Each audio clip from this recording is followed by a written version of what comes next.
भारतीय जनता पार्टीचा। धन्यवाद।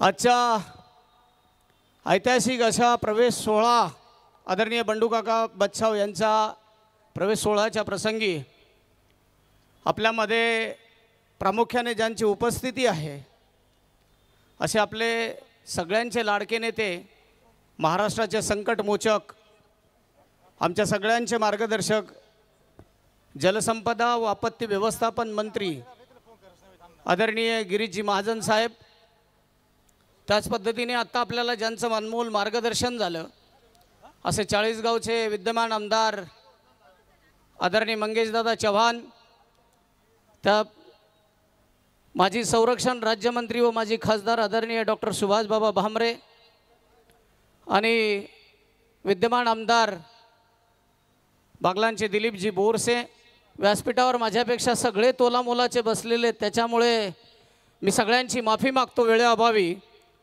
आणि या ठिकाणी सन्माननीय व्यासपीठ आणि आज ज्यांच्या सगळ्यांमुळे भारतीय जनता पार्टीची या मालेगाव बाह्य विधानसभेमध्ये शोभा वाढली असे माझ्या समोर बसलेले आज प्रवेश करणारे सगळे भारतीय जनता पार्टीचे कार्यकर्ते बंधू भगिनींनो, भाऊ, मी रस्त्याने येत असताना मला रवीजींनी एक शब्द वापरला।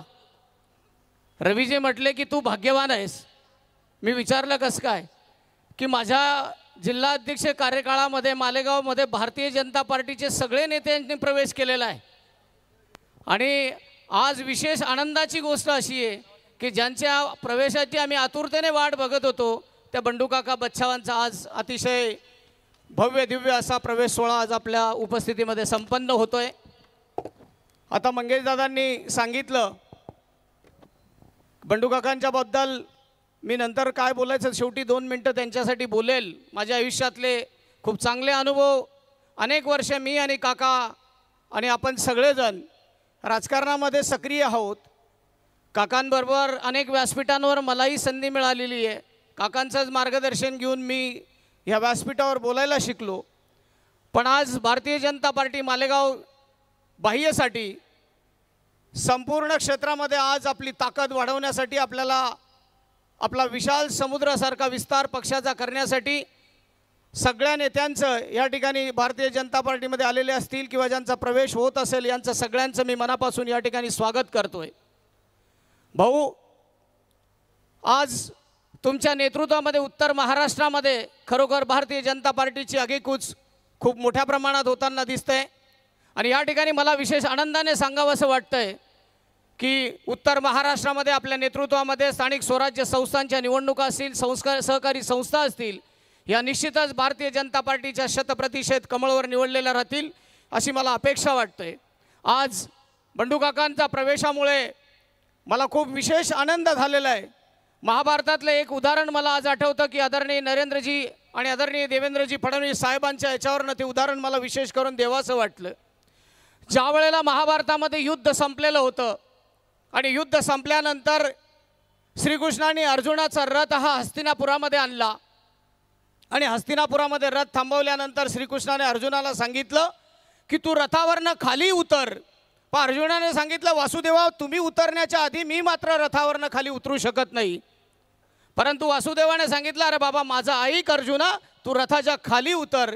अर्जुनाला ते मान्य करावं लागलं आणि अर्जुन रथाच्या खाली आला आणि रथाच्या खाली आल्यानंतर मग श्रीकृष्णाने हळूच ते घोडे सोडले आणि नंतर रथाच्या खाली उतरून ते जेव्हा पुढे गेल्यानंतर त्यावेळेला त्या रथाला एवढी आग लागली, पूर्ण रथ हा ताड त्या ठिकाणी क्षणात जळून खाक झाला।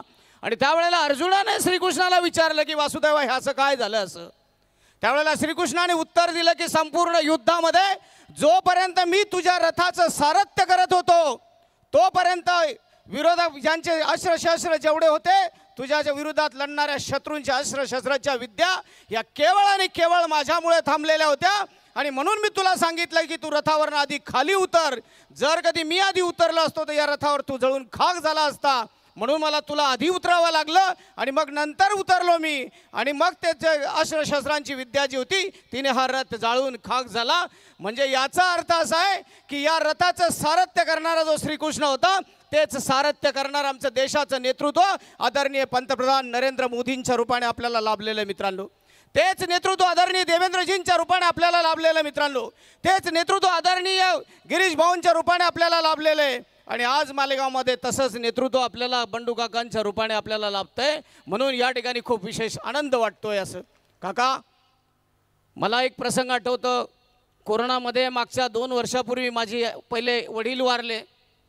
वडील वारल्यानंतर 21 दिवसाने माझी आई गेली आणि त्यावेळेला रोज फक्त तुमचाच फोन यायचा. काळजाचे तुकडे व्हायचे. पण जेव्हा फोन यायचा की अरे यार कोणीतरी आहे माझा जिव्हाळ्याचं. मला माहिती नाही तुमच्या माझे पुनर्जन्माचे काय संबंध असतील, परंतु अशा संकटामध्ये मी मरता मरता वाचलो. केवळ तुमच्यासारख्या नेत्यांचं औदार्य माझ्यासारख्या पाठीमागे माझ्यासारख्यांच्या पाठीमागे उभे राहिले. म्हणून मी त्या ठिकाणी या गोष्टीची खरोखर म्हणजे हे काही लपवण्यासारखं किंवा खोटं सांगण्यासारखं नाही आहे, ही वस्तुस्थिती आहे. कोरोनाच्या काळामध्ये तुम्ही राम रहीम हॉस्पिटल उभं केलं. त्या हॉस्पिटलला मी आणि बाबा स्वतः आलो होतो. तुमची ती जनसेवा पाहिली आणि इतक्या वर्षापासून या व्यासपीठावर तुम्ही मालेगावच्या व्यासपीठावर या सामान्य जनतेच्या समोर तुम्ही अतिशय तुमच्या शब्दांनी मंत्रमुग्ध केलेले आहे तुमच्या वाणीने. आणि तुमची जनसेवा तुमचा सेवाभाव याला मी भारतीय जनता पार्टी मालेगावच्या वतीने तुम्हाला सॅल्यूट करतोय. आणि भारतीय जनता पार्टी मालेगावमध्ये सगळ्यांच्या वतीने जिल्ह्याच्या सर्व पदाधिकारी तालुक्याच्या सर्व पदाधिकाऱ्यांच्या वतीने तुमचं खूप खूप खूप स्वागत करतो. आदरणीय सुनीलाबा गायकवाड आणि आदरणीय बंडू काका बच्छाव तुम्हाला दोघांनाही या भावी वाटचालीसाठी आम्ही खूप खूप शुभेच्छा देतो. तुमच्या खांद्याला खांदा लावून आम्ही या मालेगावमध्ये भारतीय जनता पार्टी शतप्रतिशत घेऊ हीच इथे शुभेच्छा व्यक्त करतो. इथेच थांबतो. धन्यवाद. जय हिंद, जय महाराष्ट्र. धन्यवाद कचवे साहेब. तुमच्या बोलण्याचा मतितार्थ आज आहे. मृत्युंजय कादंबरीमध्ये एक वाक्य, जातीवंत घोडे कधी बसत नसतात. मालेगावचा अश्व मग तो कोविडचा असो, सबका मॅडमांचा कार्यक्रम असो, एखाद्या दीनदरिद्रांचं लग्न असो, तिथं जाऊन जाणारा हा खरा हिरा या ठिकाणी सापडलेला आहे की ज्यांनी हिमातून हिमालय देण्याचा प्रयत्न सर्वसामान्य लोकांना दिलेला आहे. आणि म्हणून ज्यांचं जेवढं काही कौतुक करावं तेवढं कमीच आहे. कारण काकांचे दंड इतके बलदंड आहे की ज्यांच्यामध्ये तुमचा सर्व उदंड असल्यामुळे कोणतंही बंड असलं की ते त्या ठिकाणी विधायक रूपाने पूर्ण करतात. असे बंडू काका पुन्हा एकदा जरा टाळ्यांच्या गजरात त्यांचं जोरदार सलामी देऊया आणि पुन्हा आपलं